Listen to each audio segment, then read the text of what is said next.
dari kelompok 8 yang akan mempresentasikan hasil diskusi kami, yaitu yang berjudul Macam-macam metode dan pendekatan pembelajaran SKI di MI. Perkenalkan, saya Amalia Maksudatul Hasanah sebagai moderator dan pemateri pertama. Dan saya Halimatus Sa'diyah sebagai pemateri kedua. Dan saya Farida Nurwahida sebagai pemateri ketiga. Selamat menyaksikan.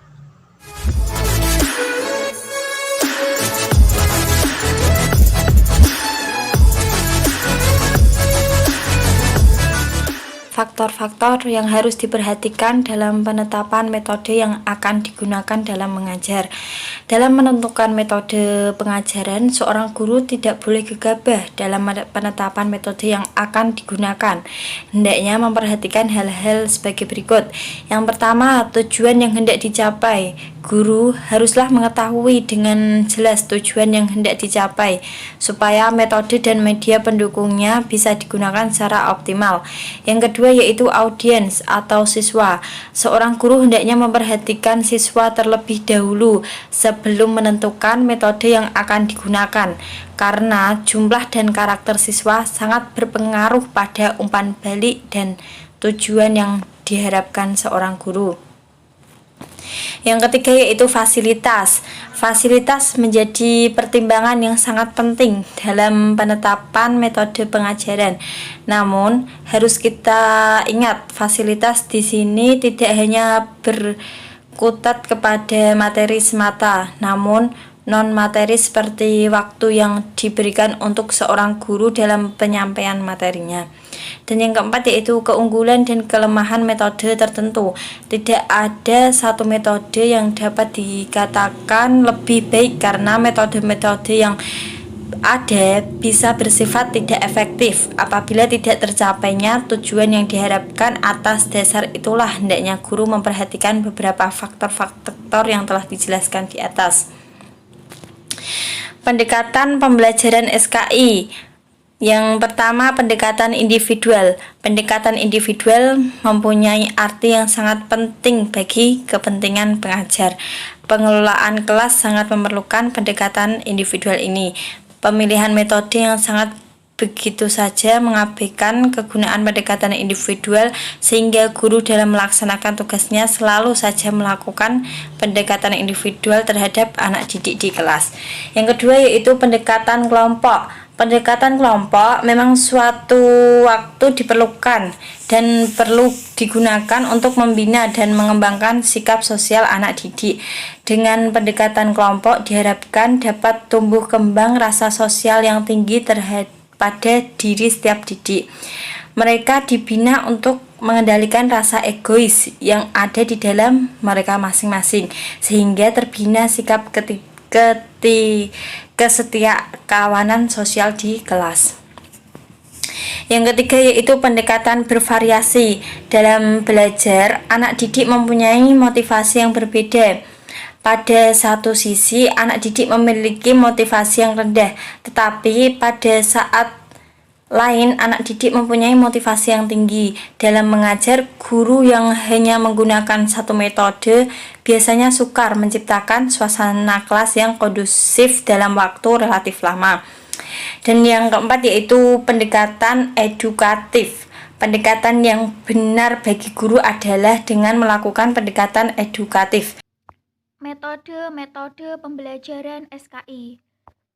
Pengetahuan tentang metode-metode mengajar sangat diperlukan oleh guru, sebab berhasil atau tidaknya siswa belajar sangat tergantung pada tepat atau tidaknya metode mengajar yang digunakan oleh guru. Metode yang dapat digunakan dalam pembelajaran SKI diantaranya yaitu: yang pertama, metode ceramah. Metode ceramah ialah suatu cara penyajian bahan pelajaran dengan melalui penjelasan lisan oleh guru kepada siswa.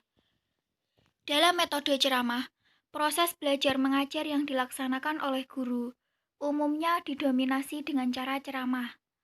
Jadi, melalui metode ceramah, guru menyampaikan atau menceritakan kejadian-kejadian masa lalu dan menjelaskan hikmah apa yang bisa diambil dari sejarah tersebut. Jika dalam pembelajaran SKI paling cocok jika diterapkan dalam materi-materi yang menceritakan kejadian-kejadian masa lalu dan menjelaskan hikmah apa yang bisa diambil dari sejarah tersebut. Yang kedua yaitu metode tanya-jawab. Metode tanya-jawab adalah suatu cara mengelola pembelajaran dengan menghasilkan pertanyaan-pertanyaan yang mengarahkan siswa memahami materi yang ada dalam pembelajaran SKI. Metode tanya-jawab akan menjadi efektif bila materi yang menjadi topik bahasan menarik, menantang, dan memiliki nilai aplikasi yang tinggi. Pertanyaan yang diajukan bervariasi, meliputi pertanyaan tertutup, pertanyaan terbuka, serta disajikan dengan cara yang menarik. Guru juga mempunyai tugas untuk membentuk pemikiran siswa agar merasa tertarik, sehingga penasaran dalam materi yang diajarkan. Biasanya metode tanya-jawab diawali dengan metode ceramah. Yang ketiga, yaitu metode diskusi. Metode diskusi yaitu suatu cara mengelola pembelajaran dengan penyajian materi melalui pemecahan masalah atau analisis. Suatu diskusi dinilai menunjang keaktifan siswa bila diskusi itu melibatkan semua anggota diskusi dan menghasilkan suatu pemecahan masalah. Dalam pelajaran SKI dapat kita terapkan, semisal guru membagi siswa menjadi beberapa kelompok.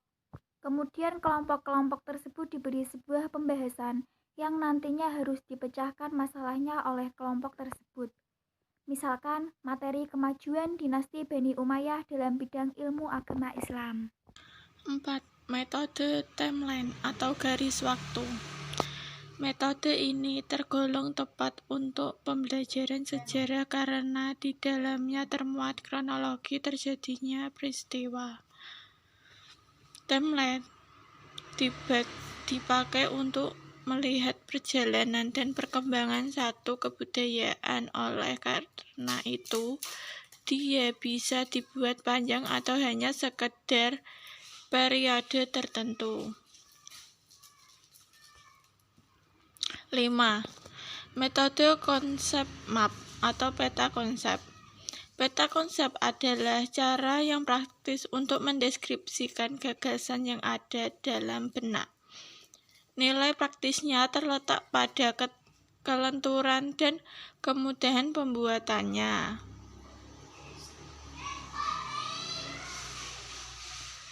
6. Role playing atau bermain perang.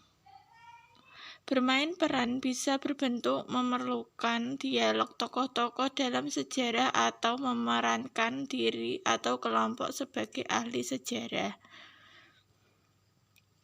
Bentuk yang pertama bisa mengajak peserta didik untuk menjiwai karakter atau tokoh sejarah. 7. Metode storytelling atau papan cerita.